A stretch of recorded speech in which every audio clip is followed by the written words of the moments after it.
Pablo Ciocchini está en Singapur, 11 horas aproximadamente la diferencia, allí si no me equivoco deben ser las 9 de la mañana. Pablo, estimado, buenos días, buenas noches aquí en Argentina. Buenos días, ¿cómo estás? Bueno, te hemos despertado porque esto le contamos a la gente, hacíamos un poco la previa y veníamos jugando con tus horarios. En la previa nuestra a la tarde era muy madrugada para molestarte, Pablo. Un placer enorme y gracias por la amabilidad del contacto. Por favor, gracias a ustedes. Sí, lo que ha pasado en realidad es que con el tema de la cuarentena, aquí no le llaman cuarentena, pero es similar. Bueno, tengo a la nena que no tiene guardería, así que bueno, estamos intentando acomodarnos con mi mujer. Bueno, un poco lo que están viviendo en todos lados, todos, ¿no? Es un poco la situación a nivel mundial esta de tener que reacomodarnos a esta nueva situación. Pablo Ciocchini es doctor en Sociología Jurídica, docente de la Universidad de Liverpool. Con él vamos a estar hablando esta noche. Fed Miguel se unió, se está uniendo mucha gente. Eh, Pablo, te pongo en un compromiso. Referenciame geográficamente en líneas muy específicas, muy puntuales, de dónde estamos ubicados, dónde está Singapur, qué estructura convoca y, bueno, básicamente cuál es la base económica y su gobierno, para hacer un repaso muy por arriba. No te quiero meter en un tema complejo. Sí, mira, Singapur está en el sudeste asiático, muy cerca de Tailandia, por ahí la gente tiene la referencia de Phuket, también relativamente, bueno, justamente con frontera con Malasia y con Indonesia, es una isla, en realidad era una serie de islas que se fueron uniendo y formando una sola isla. El tamaño es más o menos las 3 veces el tamaño de la capital federal, son 5 millones de habitantes, es es un país que está considerado como muy desarrollado, es uno de los 4 tigres asiáticos que seguramente muchos han escuchado, sobre todo en los 90, después de la época del efecto tequila y demás, que se hablaba, porque hubo una crisis aquí asiática en el año 97, pero después de eso recién tuvieron un problema económico en el 2008-2009, como todo el resto del mundo, por la recesión global, producto de la caída de de la burbuja de las hipotecas, ¿no? Así que bueno, es un país muy rico, y que tiene un sistema político muy difícil de definir. Después, si querés, lo vamos explorando un poco. Pero bueno, es un país que se lo considera semi-autoritario según una perspectiva. Desde otra perspectiva, se lo considera democrático, o sea que está eso, si querés, es polémico en términos de cuál es su estructura. Y económicamente es difícil de definir por qué es tan rico. Y la respuesta más obvia es por la cuestión geopolítica, o sea, la ubicación que está. Singapur está en un lugar donde puede cortar, con relativa facilidad, puede controlar el tránsito marítimo entre la India y China. Así que es un lugar estratégico, es muy importante, tiene un acceso muy directo a Indonesia, que es el país con mayor población musulmana del mundo. Así que geopolíticamente es vital para los intereses de Occidente. Y bueno, tiene un rol muy específico porque su población así es, en un 75% es de descendencia china, y por lo tanto han logrado tener una política de acercamiento con China muy importante. Por eso ha sido que, por ejemplo, cuando Donald Trump tuvo que reunirse con el presidente de Corea del Norte, lo hizo en Singapur. Por eso también hubo charlas entre Taiwán y China ocurriendo en Singapur y demás. O sea que tiene una importancia geopolítica fundamental, y esto lo han explotado otra vez, primero de un sistema bancario que hace pocas preguntas, al estilo Panamá. Por lo tanto tienen fondos, es impresionante en términos la cantidad de dinero que tienen acumulado aquí, o sea, es una pequeña Suiza. Y han transformado también en un hub, un centro de distribución, y un centro de referencia respecto al aeropuerto. Changi, mucha gente lo ha usado, quizás cuando han viajado a Tailandia o Vietnam, han frenado en Singapur.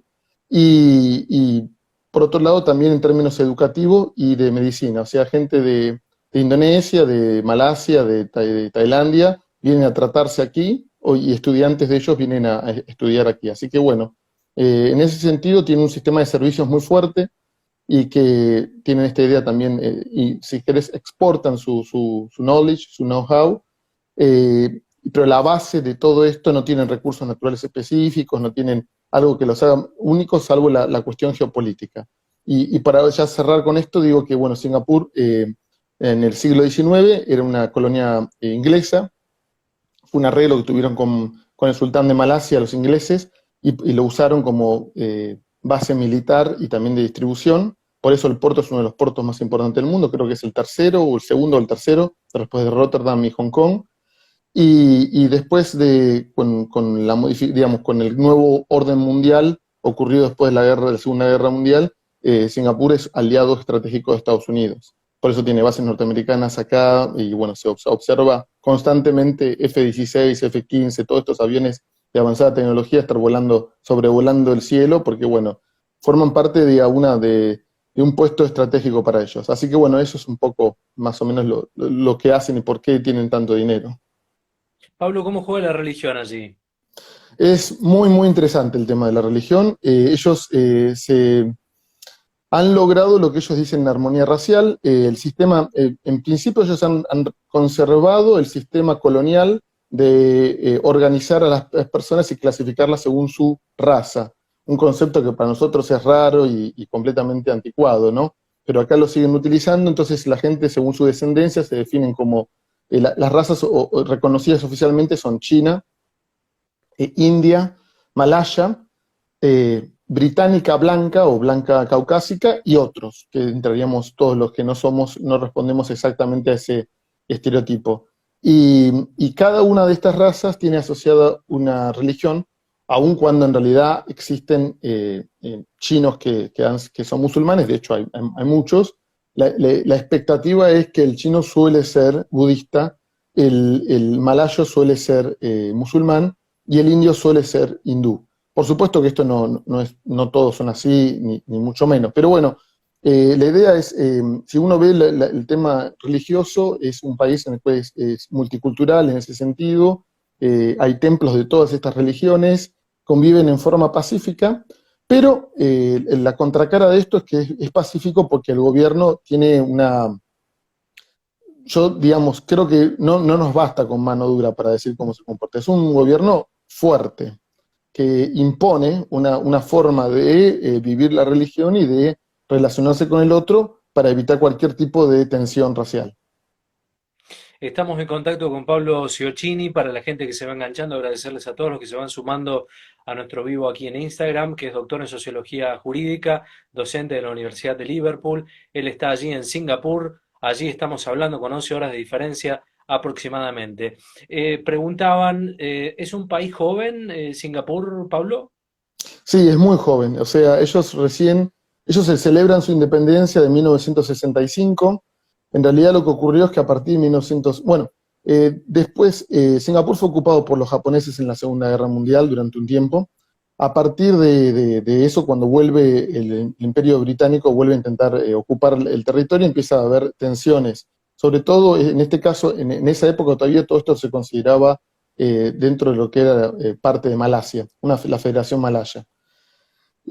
A partir del 60 empiezan a hacer una transición negociada con los ingleses para tener la independencia, pero ser parte de lo que ellos dicen Commonwealth, que es una especie de comunidad ex colonias británicas.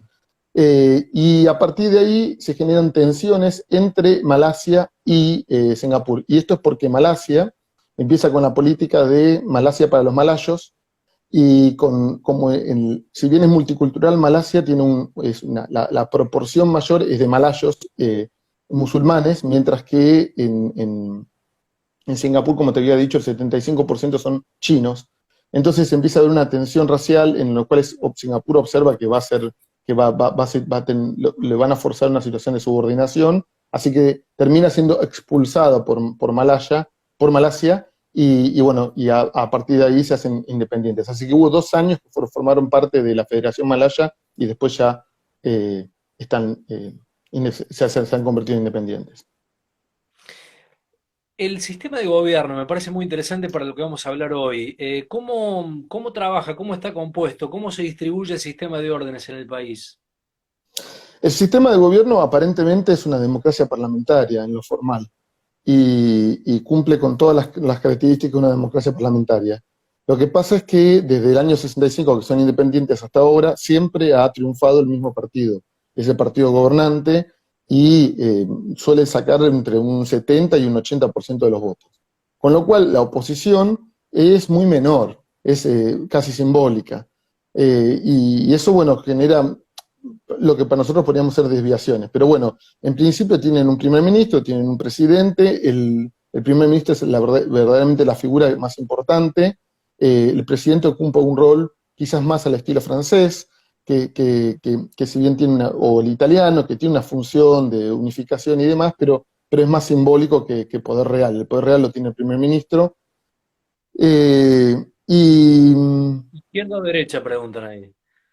bueno, es muy difícil de responder en términos de izquierda o derecha, porque las categorías que tenemos nosotros para definir de izquierda o derecha, digamos, no necesariamente cierran. En principio, la respuesta sería derecha.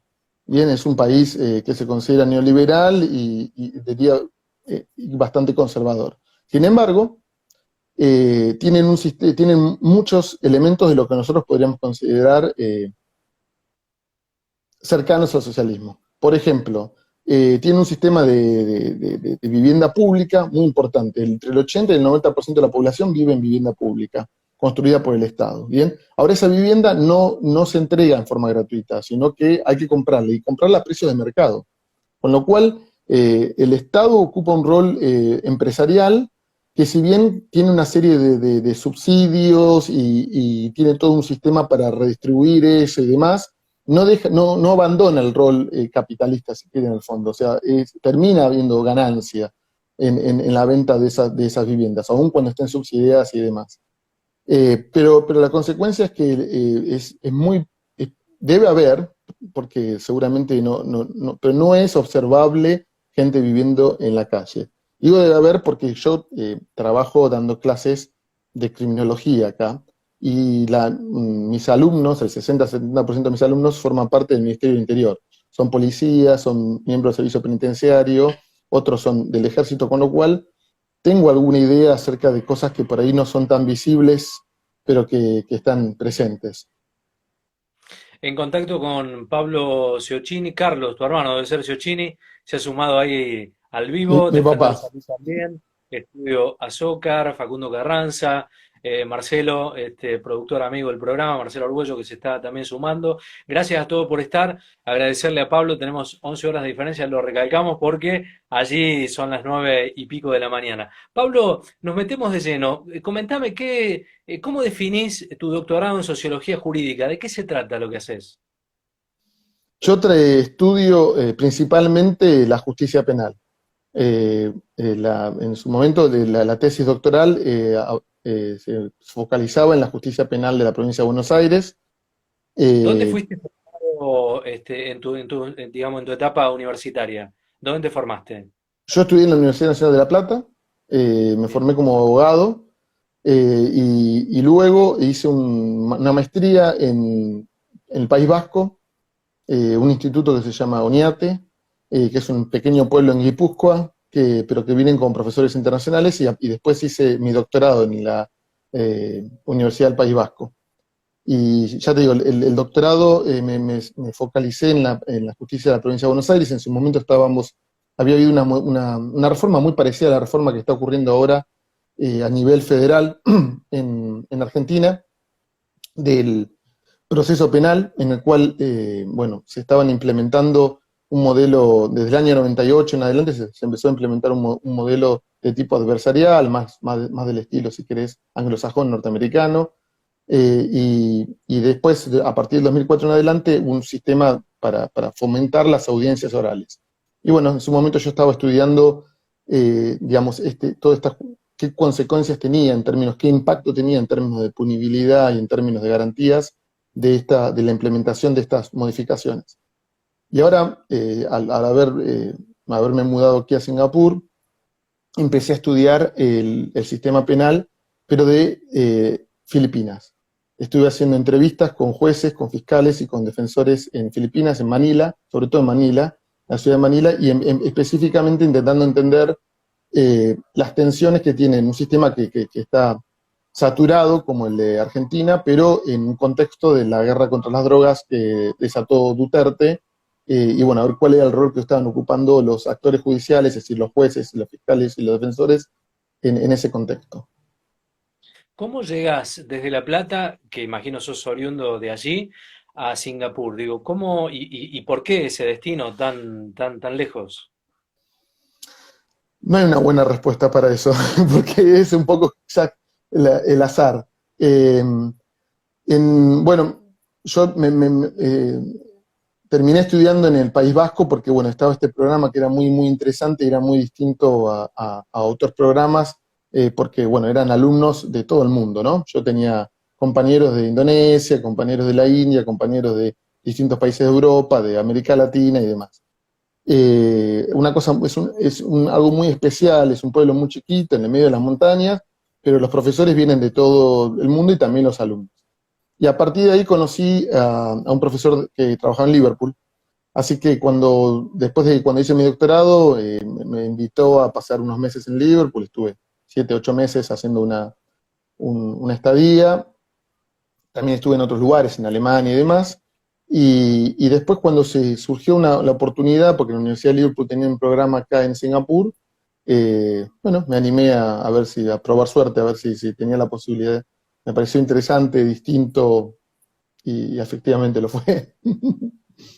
¿Hay una comparación, si es que la hay, con el sistema jurídico argentino? ¿En algo se parecen o son totalmente distintos? Bueno, es interesante el punto que planteas. Sí, por supuesto que se puede comparar. En principio siempre nosotros tenemos esta idea y es útil de pensar la diferencia entre los sistemas de Europa continental, que nosotros le decimos civilistas, con código civil y con las leyes escritas, y frente a los sistemas de common law, que son los anglosajones, en los cuales en principio se basan en las tradiciones, en las decisiones jurisprudenciales y demás. Como bien sabemos, los que somos abogados, esto no es tan claro ahora, porque en Argentina la jurisprudencia empieza a ser fuente de derecho, siempre lo fue, digamos, pero ahora cada vez más, conforme pasa el tiempo, hemos más adoptado la decisión, el estudio de los casos, y por otro lado, en el sistema de anglosajón, cada vez es más común que haya leyes escritas, por una cuestión en términos democráticos, de la posibilidad de discutirlo en debate y demás. De ahí que Singapur, siendo una ex colonia inglesa, tenga un sistema muy parecido a los ingleses. Ahora, Inglaterra, cuando ocupó la India, implementó, al menos en la parte penal, que es la que conozco más y estoy más ducho, implementó un sistema mixto. Implementó un código penal como el nuestro, que es de estilo francés o alemán o italiano, dependiendo, bueno, donde quede, pero en todo caso de Europa continental, porque le daba mayor capacidad de organización y también por una cuestión racista. Ellos pensaban que los indios necesitaban una ley fuerte y clara porque no iban a poder seguir las costumbres inglesas. Y en Singapur, que en su momento esto se llamaba eh, el estrecho Strait Settlements, bueno, cuando eran colonia de ellos, implementaron el código indio. Así que Singapur tiene un sistema de common law, que en principio le da mucho hincapié a los jueces, le da mucha facultades a los jueces para determinar el derecho, pero tiene mucha ley escrita. Y de hecho ocupa un rol muy importante la ley escrita, por lo tanto es mixto, si se quiere. Bien. Me estoy metiendo en el tema, pero te quería preguntar el tema del idioma. ¿Es cierto, hay 4 idiomas allí que dominan? ¿Cuál es el con el que te manejas vos? Digo, imagino que será con el inglés, pero hablamos también que, digo, está el malayo, mandarín, digo, ¿cómo se hace para convivir con tantos idiomas? Es muy interesante, en realidad. En la práctica no es complejo porque el inglés es la lengua franca, es la que realmente se puede usar para comunicarse con todos. Si bien es cierto que hay algunas personas que les cuesta expresarse en inglés, es minoritario y comparativamente con el resto de los países que he estado de esta área es notablemente distinto. Pero sí es cierto que tienen 4 lenguajes oficiales. Lo que pasa es que también es polémico eso. Porque en realidad, por ejemplo, ellos, como bien dijiste vos, tienen chino mandarín, tienen el malayo, tienen tamil para los indios y el inglés. Ahora, en realidad la población india no es toda del sur de India. Tamil es el lenguaje que se habla en el sur de la India, y si bien es que es cierto que la mayoría de la inmigración india proviene de esa zona, hay también muchos indios que vienen del norte y que hablan hindi, hablan otros idiomas. Y sin embargo se les impone, digamos, esta idea de que si sos indio, el lenguaje tuyo tiene que ser el tamil. Y lo mismo ocurre con la población china, o sea, el mandarín, si bien es la lengua que ha unificado a China, muchos de las personas de los ciudadanos singapurenses de descendencia china no provienen de la zona central, sino provienen de la zona del sur, y bueno, tienen otros cantonés y otros dialectos o lenguajes, pero se les impone la idea de que si uno es chino debería hablar mandarín. Y eso ha sido por una política centralizada del Estado, y eso es quizás lo más interesante. O sea, el Estado hace mucha ingeniería social.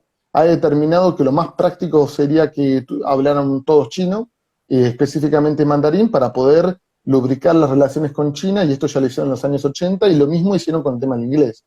E imponen con fuerza, con mucha intensidad, estas políticas de lo que ellos consideran que va a ser más adecuado para el crecimiento del país. Bien, estamos en contacto porque se va sumando gente, Pablo, por eso voy repitiendo, no es que me olvide, pero si no se va No hay sumando mucha problema. gente. Queremos mandarle un gran saludo a Sergio, que fue el que nos generó el contacto con vos, con Pablo Ciocchini, abogado, doctor en Sociología Jurídica. Un gusto, un placer. Por ahí nos vamos un poquito del tema, pero es muy apasionante donde estás desde este lugar, ¿no? Conocer las costumbres, todo, cómo se vive allí, uno tiene curiosidad, ¿no? Entonces por ahí uno se corre estrictamente lo que estábamos hablando.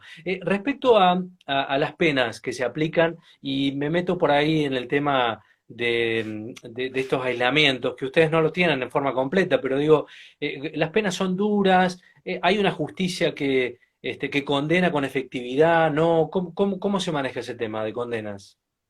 Sí, Singapur se afana de ser muy duro y de ser muy efectivo castigando. Como todo esto es parcialmente verdad y parcialmente no.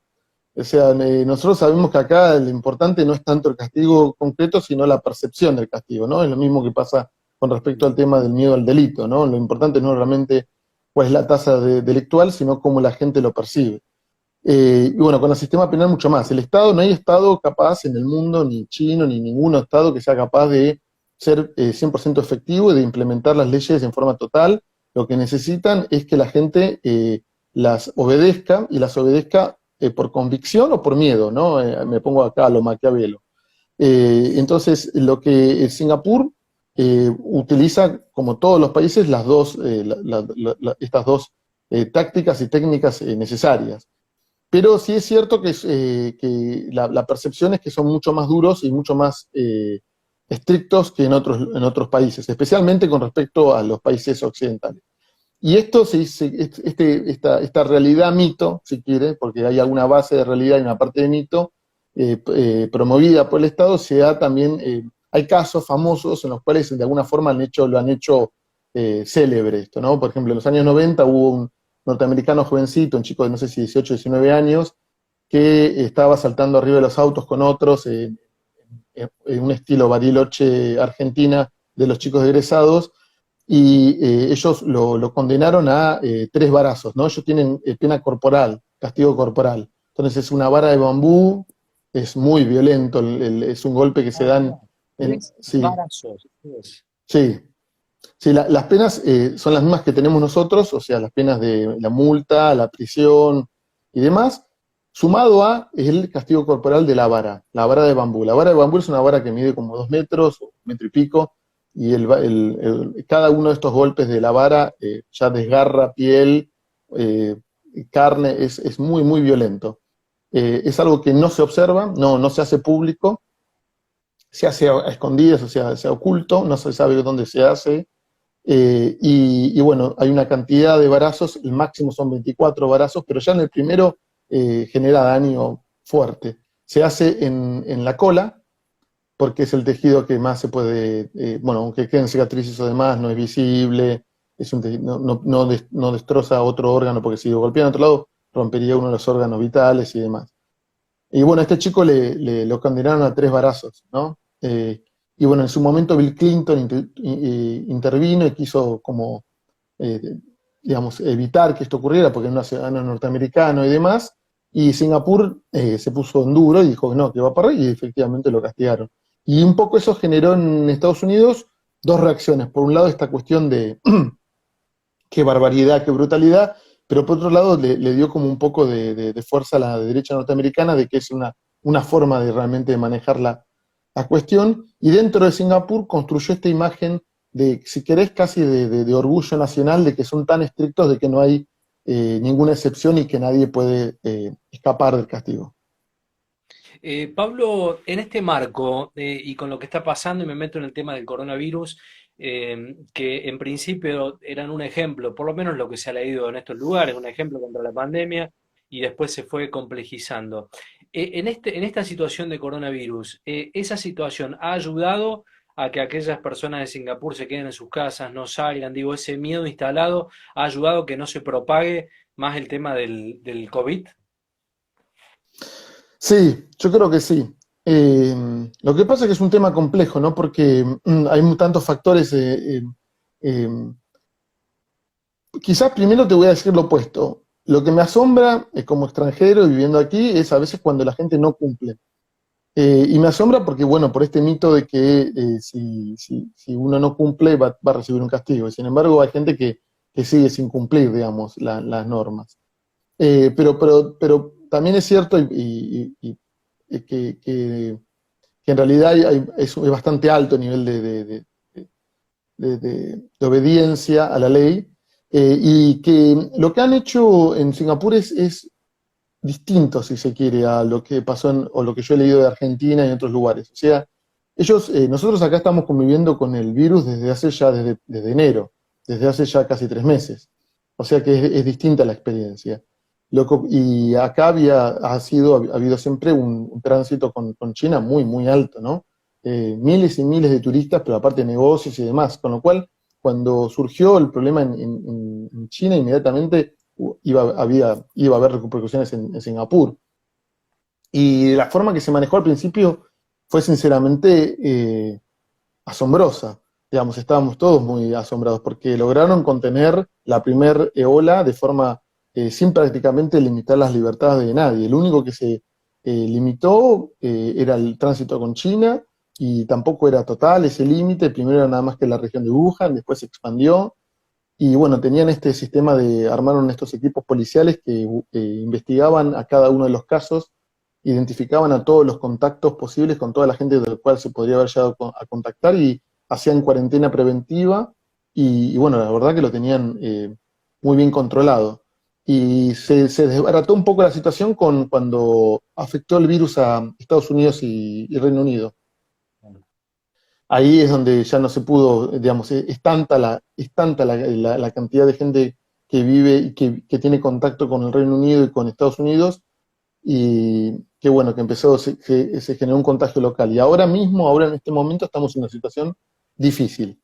El día de ayer hubo 380 casos nuevos, que es un récord para Singapur, así que estamos ya en cuarentena. Y bueno, la gente están constantemente recalcándole a la gente que tienen que cumplir con este distanciamiento social. Eh, de todas formas, nuestra cuarentena es más flexible que la de ustedes, entiendo, porque podemos ir a hacer ejercicios, que creo que ustedes no tienen esa posibilidad. No se controla tanto el tema de las compras, o sea, se puede ir a hacer compras y no está esta sensación de que hay que hacer una vez a la semana o algo por el estilo, sino que casi todos los días la gente va a hacer compras. Eh, y después, al menos según lo que tengo entendido, los hospitales aquí no tienen el problema de saturación que tienen en Argentina en este momento, por dos razones. Primero, porque todavía no hay tantos casos, y segundo, porque yo te había dicho que esto era un hub médico, o sea que venía gente de Indonesia y de Malasia a tratarse. Esa gente no viene más, porque está cerrada las fronteras hace un tiempo, con lo cual deja capacidad ociosa. Pablo, hoy surgió un tema en las noticias respecto a casas flotantes, y hay un dato ahí que la mayoría de los contagios dice que vienen de alojamientos para trabajadores migrantes densamente poblados. ¿Cómo es ese tema y cómo es ese método de aislación? el lado oscuro de Singapur, uno de los lados oscuros de Singapur, ¿no? Es un sistema muy... Entonces, hay dos categorías claramente marcadas. Están los que suelen hablarlos como expatriados, que son los inmigrantes profesionales, que tienen una vida, si no lujosa, por lo menos muy cómoda, y después está una gran proporción de trabajadores extranjeros que vienen a trabajar a la construcción, trabajo doméstico y demás, que viven una vida muy distinta, ¿no? No hay un salario mínimo, así que tienen un salario muy bajo, y viven en dormitorios, como si fueran barracas militares, inmensos, superpoblados, con movimientos restringidos respecto a lo que pueden hacer o no hacer, depende del empleador, con las condiciones a veces no necesariamente, bueno, no tengo evidencia empírica acerca de cuáles son las condiciones exactas, y hay que tener cuidado aquí con lo que uno afirma sin pruebas, porque en Singapur eso puede ser considerado un delito. Pero por lo que se ha publicado en los diarios, el mismo gobierno ha reconocido que las condiciones de algunos de los barracas dormitorios eran inaceptables en términos de hacinamiento y en términos de limpieza. Ese grupo es un grupo no menor, estamos hablando de 500.000 de habitantes, 500.000 de trabajadores en un país de 5 millones. O sea, es un grupo inmenso de gente que está viviendo en esas condiciones. Y claro, en cuanto prendió el virus en esas condiciones, se expande en forma inmediata. Entonces lo que están haciendo es, a los grupos, están testeando masivamente a los trabajadores, y están diferenciándolos y clasificándolos, y desplazándolos a los que están sanos a otros espacios. Uno de esos espacios, porque no tienen muchas opciones, es estas casas flotantes. Las casas flotantes en realidad lo que son, creo que son dos, como si fueran plataformas en las cuales, como si fueran estas plataformas petroleras, pero en realidad es para tener trabajadores específicamente para la construcción marítima y demás, que pueden albergar a cientos de trabajadores. Lo que pasa es que estamos hablando de tan cantidad de gente que no sé exactamente cuál es el plan, qué van a hacer, porque estamos hablando de miles y miles y miles y miles. Cuando prenda esto, claro, se están intentando aislar y están intentando actuar muy rápido, y quizás lo logren, porque bueno, una de las ventajas que tienen dentro por la dureza del sistema es que tienen poder total para organizar eso. No sé si se entiende, o sea, no hay muchas restricciones a lo que hacen en términos de derechos humanos y demás. Así que van a operar como operaría China, y van a intentar aislar a esa gente, y quizás lo logren. Pero bueno, es un tema, es un problema Singapur. Reconocido por una parte de la población singapurense, reconoce que es una cuestión compleja. Pablo Ciocchini, abogado, doctor en sociología jurídica, está en Singapur. Gracias a todos los que se van sumando. Estamos hablando con él en forma directa. Allí son las 9, casi las 10 de la mañana, puede ser, ¿no, Pablo? Sí, y media, sí, 9:30. Sí. Está bien, 9:30 de la mañana. Bueno, vos mencionaste al pasar algo del control de información. Se ha hablado mucho en estos lugares de las fake news, noticias falsas. Nosotros le hemos tratado también en el programa. ¿Cómo trabaja la prensa con ese derecho a la información? ¿Cuánto de eso hay? Otro espacio oscuro. Mira, el diario principal de Singapur se llama Straits Times, y junto con un canal de televisión que se llama Channels New Asia son como los más populares, si querés, los más importantes. Y está reconocido por muchos trabajos científicos, por lo tanto no es que yo estoy diciendo esto, que tiene conexiones directas con el gobierno. El gobierno de Singapur, sobre todo hasta los años 2000, hasta el año 2000 más o menos, no tenía demasiado reparo en ser abierto acerca de la censura. O sea, de controlar la información en función siempre con la idea de proteger a la población y mejorar el país y demás.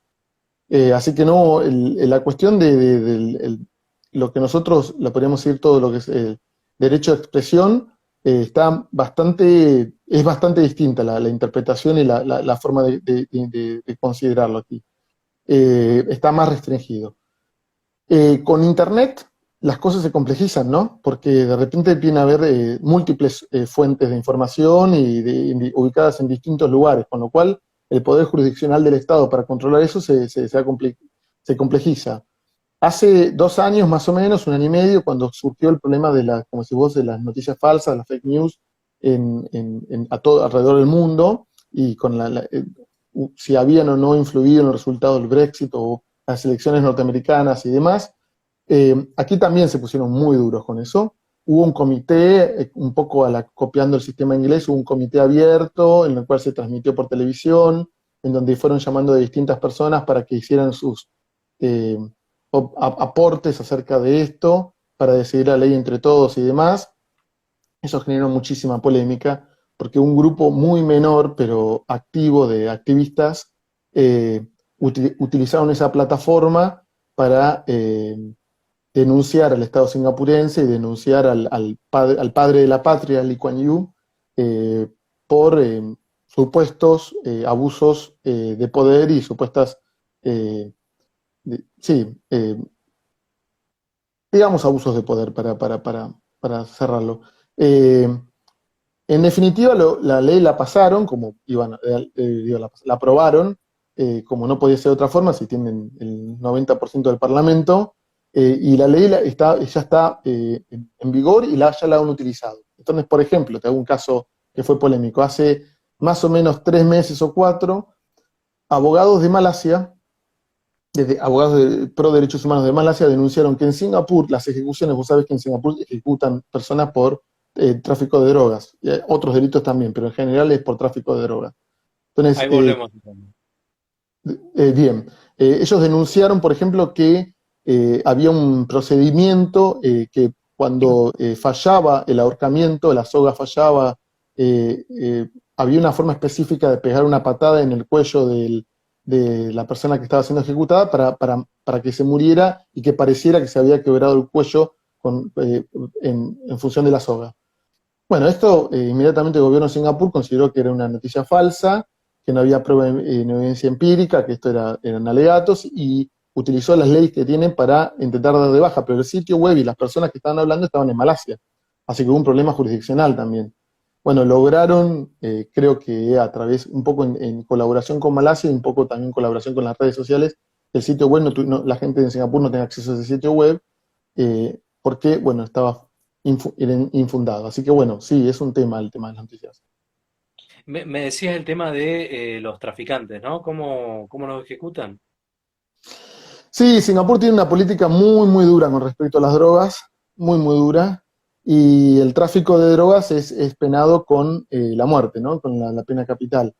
Recién en el año 2012 hicieron una modificación de la ley que habilita para que si una persona, porque el problema son las mulas, ¿no? O sea, hay un reconocimiento que la mayoría de las personas, más allá de la postura que tengamos respecto a la droga y al tráfico de drogas, yo soy muy crítico, pero no importa, no viene al caso, más allá de esa cuestión, la realidad es que a la persona que se suele arrestar cuando trae la droga es una persona que no tiene poder de decisión, es lo más bajo de la organización, y bueno, en ese sentido no es significativo quizás. Entonces hay una discusión acerca de cómo de castigar a esta persona o no, y sobre todo con un castigo tan extremo. El argumento de Singapur es que esto lo que genera es miedo, temor, ¿no? Y por lo tanto que mucha gente decida no involucrarse. Pero bueno, el problema es que la gente que normalmente trae drogas, hay un reconocimiento que hay gente que lo hace porque está desesperada, ¿no? Ya sea porque está siendo extorsionada en su país o porque necesita el dinero urgente para una cuestión muy, muy, muy vital. Entonces, no, ¿hasta qué punto realmente van a ser, van a tomar una decisión basada en la posibilidad de castigo? Es difícil de determinar. Bueno, entonces en el 2012 empezaron a establecer una ley, básicamente si se prueba que la persona que trajo las drogas era una mula, o sea, que no tiene ningún tipo de poder, y colabora con la policía dando todos los datos, le pueden hacer un certificado que le permita eso, que en lugar de conmutar la pena y en lugar de ser penado a pena capital, prisión de por vida. Igual sigue siendo muy dura la pena, como podrás observar. Así que sí, es muy, muy dura la cuestión respecto al tema de la pena en tráfico de drogas, aparte tienen un criterio de responsabilidad cuasi objetiva. O sea, si te encuentran drogas en tu auto o en tu equipaje o en lo que sea, eh, presuponen que estabas traficando las drogas y sos vos el que tiene que demostrar la responsabilidad subjetiva, o sea, que efectivamente estabas la intención de entrar a las drogas. Tenés que demostrar que esas drogas, se presupone tu culpabilidad, ¿no? Estamos hablando con el doctor Pablo Ciocchini, doctor en Sociología Jurídica. Él está nada más y nada menos que en Singapur, allí está. Gracias a todos que se van sumando a esta hora a los vivos de Instagram. Una pregunta, cívicamente, ¿cómo se comporta el ciudadano? ¿Tenés algún ejemplo de los comportamientos Sí, cívicos de allí? yo soy bastante crítico de esto, porque para mí si algo se observa en Singapur es que, bueno, en principio, casi la mayoría de las personas que vienen de Argentina a visitarme y ven Singapur y la calle, se asombran digamos, se fanatizan, ¿no? Decir como, qué fantástico, cómo es esto, ¿viste? Está tan limpio, mirá a la gente, cómo se comporta en esto, en lo otro y demás. Y bueno, efectivamente es cierto que pareciera ser que un comportamiento muy bueno, pero cuando uno está un tiempo más, se empieza a encontrar con que no es tan así. Primero que a la gente cuando uno la acostumbra al palo, cuando tenga la sensación de que el palo no está o que no lo van a observar, suele desmadrarse un poco, ¿no? Siempre hago el ejemplo pasa acá mucho con respecto al tema de fumar, ¿no? Están limitando al máximo los espacios donde se puede fumar, ¿no? La idea es en algunos años que no se pueda fumar en toda la isla. Entonces, bueno, van restringiendo cada vez más en donde se puede fumar, pero ahí es donde se observa también, sobre todo porque es un vicio y demás, cómo la gente no se comporta, digamos, cuando considera que no hay nadie que lo observe, rompe las normas. Y después, cuando las cuestiones que no son castigadas, sino los comportamientos más cívicos, por ejemplo, dejar pasar a la persona en el transporte público, sobre todo si es una persona mayor o a los niños o a los que tengan algún tipo de problema motriz y demás, no tienen, en general no hay contemplación. Lo mismo con respecto a los autos, respecto a los peatones y demás. Para mí lo que me marca es, desde la sociología, si querés, que los valores no están interiorizados, o al menos no son compatibles con nuestros valores, de lo que nosotros consideramos cívico, solidario y demás. Lo que pasa, sino que es una cuestión más pragmática y tiene que ver con lo que está reglamentado y lo que el Estado determina, en general sí se cumple. Si el Estado no dice nada al respecto o deja espacio, cada uno hace lo que le parece sin mirar demasiado al otro. Por supuesto que estoy exagerando, no todo el mundo es así, las sociedades no funcionan si no hay algún nivel de solidaridad y de empatía con el otro, pero digo, no tanto como pareciera que fuera. Pablo, ¿qué otro hecho ilícito se condena con pena capital? ¿O es el único el tema de las drogas? No, es el más común realmente, pero el asesinato también, cierto tipo, digamos, asesinato en primer grado, el que es con premeditado y también el homicidio, ¿no? Nosotros le decimos el homicidio premeditado, también se condena con pena de muerte, y el secuestro extorsivo. El secuestro es muy poco común ahora, no existe el secuestro prácticamente, te diría, pero en los años 60 y los años 70 era muy, muy, muy común, y por eso tenían esa pena. Ahora, Pablo, ¿cómo se conforma un tribunal para ejecutar una pena de muerte? Digo, ¿cómo, digo, porque culturalmente uno le cuesta entenderlo desde este lugar, pero ¿cómo se arman las estructuras de trabajo jurídicas para determinar la culpabilidad o no y la aplicación de la pena de muerte? Bien. eh, En líneas generales, por ahí es muy no, no, complejo el sí, sí, tema. sí. Es un poco complejo porque es un poco distinto a lo que nosotros observamos. Primero, la policía tiene un rol mucho más activo en construir el caso, que para nosotros es más el fiscal. Después el fiscal también interviene, pero la policía tiene un rol bastante más activo y de hecho colabora directamente, los observás inclusive en el tribunal, ¿no? Eh, Después, en los casos de pena de muerte se conforma tribunal y trabaja la Corte Suprema. Y tiene más instancias de apelación que en nuestros casos, en donde no hay tantas instancias de apelación. O sea que hay mecanismos extras, si querés, de apelación y demás.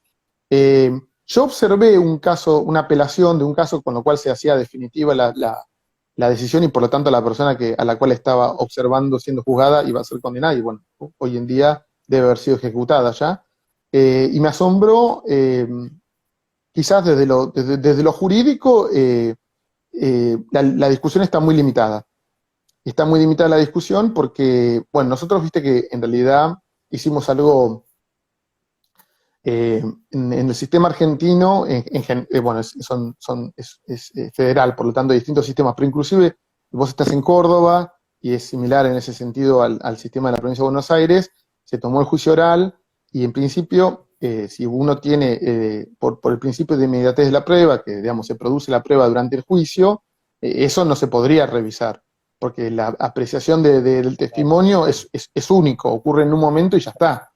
Sin embargo, en Argentina eso, no solamente en Argentina, pero bueno, en Argentina lo que ha ocurrido es que los tribunales de apelación suelen abrir la posibilidad a revisar las cuestiones de hecho, más allá de que en principio no iba a ocurrir, a través de las actas de las transcripciones o a través de volver a llamar a los testigos. Y eso se hace usualmente con el artificio de que en realidad es una cuestión de derecho si la interpretación de la prueba no fue razonable, ¿no?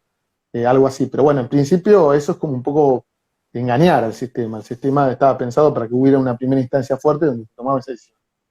Acá yo tengo la sensación que, por lo que observé, de vuelta, no soy un gran experto del derecho del sistema de los jueces singapurenses, y ahora te voy a explicar por qué, pero bueno, de lo que yo te quería decir que yo observé es que ellos abren un poco, le abren la posibilidad en la apelación a volver a considerar cuestiones de hecho, que normalmente no lo hubieran hecho. Y esto es porque como es tan serio el caso y porque la decisión va a ser final y no se va a poder ver revisión por cuestiones obvias, quieren dar ese lugar, ese espacio. Pero es que lo que pasa es que es muy limitada la posibilidad una vez que aprenden a alguien con drogas, es muy, muy limitada la posibilidad de defensa.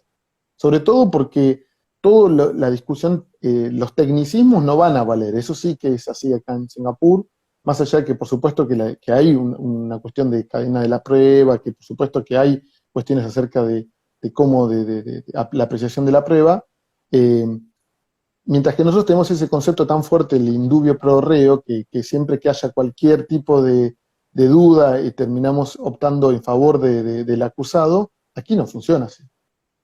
Aquí primero que hay una gran, se suele respetar y si no se suele cuestionar los reportes policiales, ¿viste? Las actas policiales, la actuación policial, tiene que haber evidencia muy fuerte para poder hacer eso, que en realidad en Argentina, si vos lo ves legalmente, debería ser así, pero en la práctica no lo es, porque bueno, aparte tenemos buenas razones para no hacerlo, digamos, para no confiar en la policía en términos ciegos, ¿no?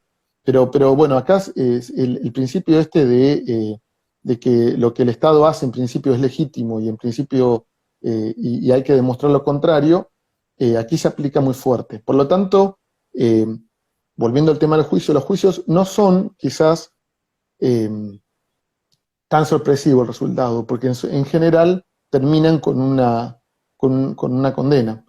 Y son casos muy específicos en donde puede eso cambiar, y muy, muy excepcionales. Así que la mayoría de la gente que sí es aprendida por drogas y que va a ser acusada de tráfico termina siendo ejecutada. Se va sumando mucha gente, agradecerles, nos queda poco tiempo. Mira, hemos hablado poco del COVID, ¿no? Es muy apasionante lo que nos está contando el doctor Pablo Ciocchini, doctor en Sociología Jurídica. Él está en Singapur, se va sumando mucha gente, así que agradecerles a todos los que se van sumando. Doc, contame cómo es tu día allí en situaciones normales, saliendo del COVID, cómo es tu día de docencia, cómo desarrollas tu actividad profesional. Bueno, yo vivo dentro del campus. Nosotros es una situación bastante excepcional porque estamos en un campus de un politécnico, que sería como una especie de terciario. Es inmenso el campus. O sea, el espacio de la universidad es fantástico, tiene unas instalaciones impresionantes, absolutamente exageradas, si querés, porque está vacío prácticamente. Tiene una pileta inmensa que no hay nadie y demás. Eh, yo doy las clases, así que, y bueno, camino no sé, 1 kilómetro hasta dentro del campus, hasta el edificio donde doy las clases. Mis alumnos, como te comentaba antes, la mitad de ellos están esponsoreados por el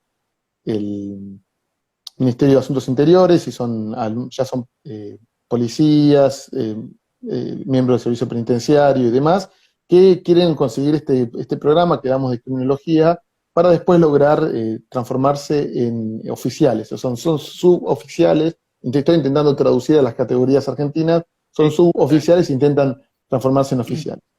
Y otra mitad de mis estudiantes son chicos más jóvenes que tienen aspiraciones a entrar en la policía o en alguno de estos, a una otra agencia estatal de la justicia penal.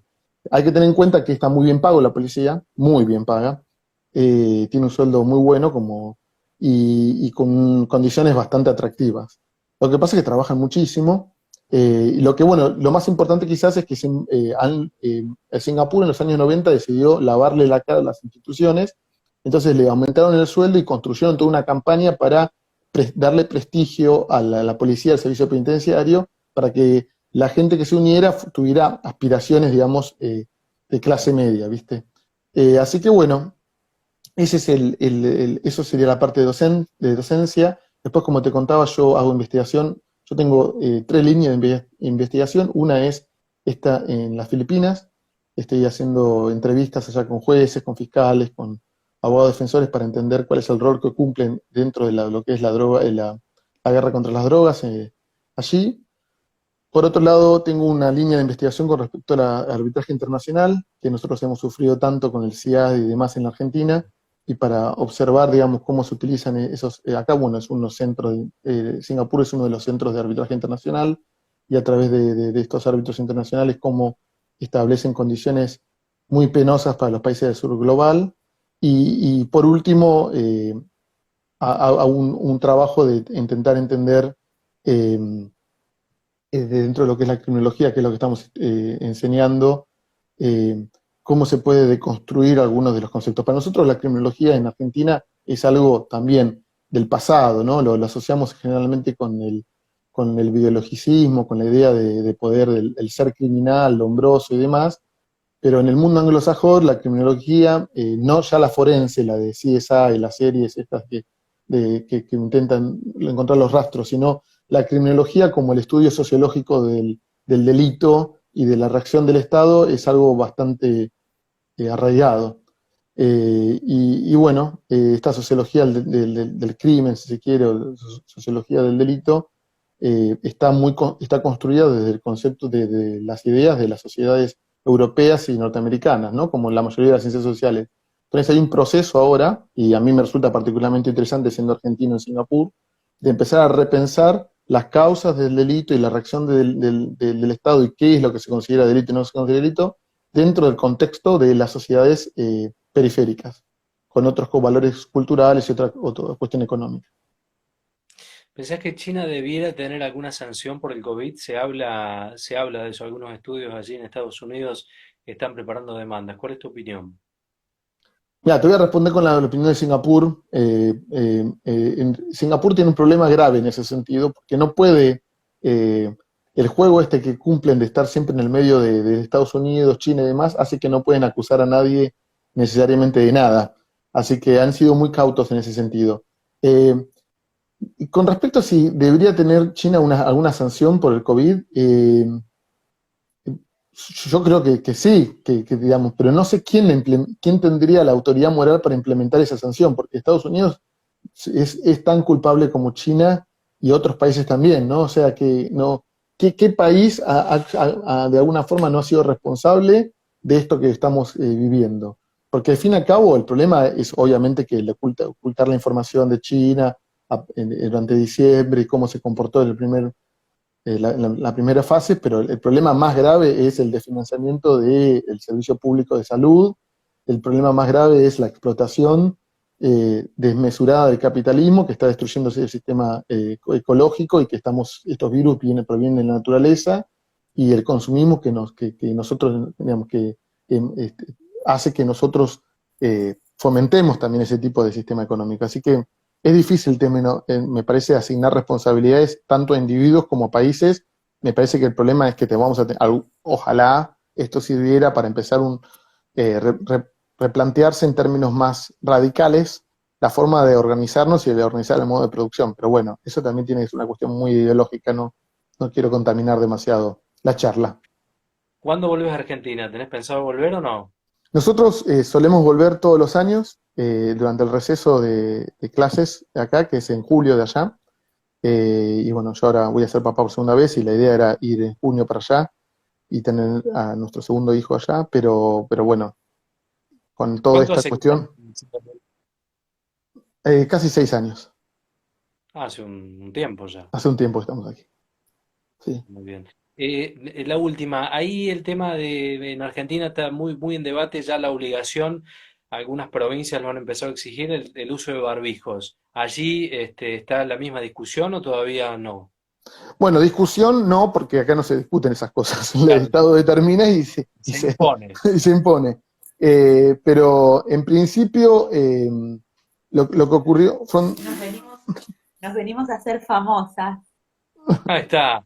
¿Cómo les va? ¿Cómo andan? Hola, hola. Bien, mira, lo que ocurrió con el tema de los barbijos es que durante un tiempo el gobierno de Singapur sostuvo que no teníamos que usar barbijos y durante casi 2 meses pidieron que no usáramos barbijos. Y eso era porque no estaba bien claro, pero era una cuestión en principio de stock, de la cantidad viste que había un problema si nosotros usamos, todo el mundo usa los barbijos, no hay barbijos suficientes para los médicos y demás. Y por otro lado, había una cuestión de que supuestamente no protegen, no filtran necesariamente las partículas que pueden traer el virus. Pero en China, y ahora está cambiando la situación, como se demostró que los barbijos sirven para proteger al otro. Es decir, Claro, protegen el que está enfermo y no lo sabe, gracias al claro. barbijo no transmite esas gotitas y de la saliva y demás, y las secreciones, y por lo tanto no contamina. Así que a partir de hace 2 días se empezaron a imponer el barbijo para usar el transporte público y para entrar en los shoppings y en algunos comercios. Y me imagino que esto va a seguir para adelante. Lo que pasa es que están repartiendo barbijos. Ellos habían hecho una repartida masiva de 5 millones de barbijos hace unos meses, pero teníamos que guardar los barbijos y eran únicamente para cuando uno se sentía enfermo y tenía que ir al doctor. Y ahora lo que están haciendo es están empezando a imponer la idea de barbijos reusables, de tela, que los lavemos y los usemos, así no afectamos el stock de barbijos para los médicos, y son barbijos que no filtran el virus, pero impiden que tu virus se expanda hacia los otros. Claro, claro, claro. Pablo Ciocchini, abogado, doctor en Sociología Jurídica, docente de la Universidad de Liverpool, está en Singapur, allí son las 10 de la mañana ya pasaditas. Yo lo que quiero, nos quedan 20 segundos, se nos termina el tiempo porque Instagram es así, nos vamos ya casi, agradecerte enormemente, has sido tremendamente gentil, gracias por tu tiempo y seguramente vamos a repetir el contacto. Bueno, gracias a ustedes, fue muy entretenido. Espero que a algunos les haya resultado interesante.